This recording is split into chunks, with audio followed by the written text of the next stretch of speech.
Hello guys, welcome to the channel.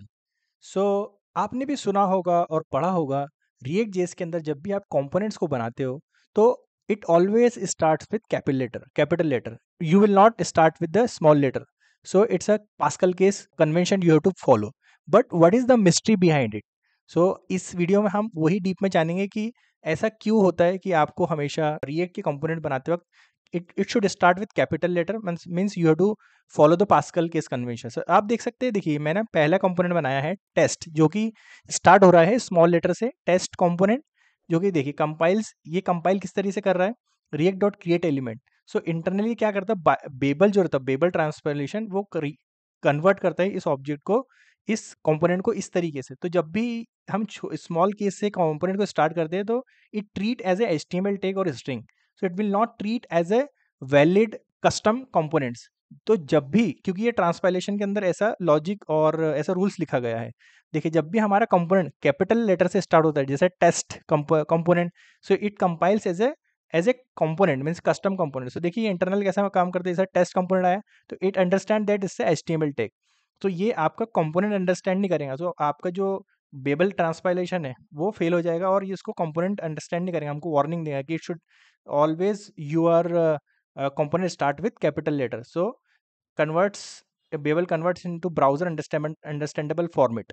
और यदि ये कैपिटल लेटर से अगर कोई हमारा कंपोनेंट स्टार्ट होता है जैसे टेस्ट कंपोनेंट, तो ये converts into React fiber objects, a key part of the React rendering system. So जब भी हमारा अगर कैपिटल लेटर से कंपोनेंट स्टार्ट होता है, सो ये रिएक्ट फाइबर ऑब्जेक्ट्स में बेबल इसको ट्रांसपाइल करता है, जो कि रेंडरिंग के लिए, री रेंडरिंग के लिए जो ऑब्जेक्ट्स इंटरनल बनाता है वर्चुअल डोम के अंदर, आपको पता होगा, तो उसको हेल्प करता है यहाँ पर। तो इस तरीके से ये रिएक्ट डॉट क्रिएट एलिमेंट की हेल्प से ये कंपोनेंट्स ब्राउजर अंडरस्टैंडेबल फॉर्मेट में बनाए जाते हैं। तो इसको हम यहाँ पर प्रैक्टिकली देख लेते हैं। जैसे मैं यहाँ पर एक कंपोनेंट बनाता हूँ टेस्ट कंपोनेंट डॉट जेएस, और इस कंपोनेंट को मैं यहाँ पर लिखता हूँ। देखिए अब मैं इस कंपोनेंट को इंपोर्ट करता हूँ, इंपोर्ट टेस्ट कंपोनेंट, और इस कंपोनेंट को मैं यहाँ पर रेंडर करने की कोशिश करता हूँ। Let's see whether we are able to do it और not. we will not do it.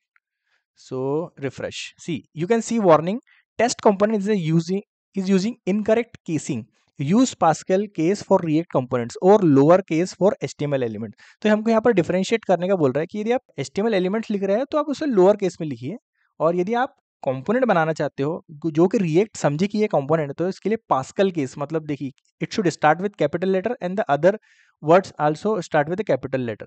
सो देखिए यहाँ पर ये वर्क नहीं कर रहा है, तो हमको इसको पास्कल केस में कन्वर्ट करना पड़ेगा। तो मैं यहाँ पर सिंपली मोरिसो, what I will do, I will create a different component for this, I will delete this component like my component dot JS rfce। देखिए इसको मैं यहाँ पर इंपोर्ट करता हूँ माय कंपोनेंट। देखिए सो यहाँ पर ये वर्क कर रहा है। तो इस वीडियो में हमने देखा कि हमें कंपोनेंट क्रिएट करते वक्त उसको always start with capital letter and we should follow the Pascal case convention. So we can not create component which starts with lower case. So इस वीडियो में इतना ही, मिलते हैं नेक्स्ट वीडियो में, तब तक के लिए गुड बाय।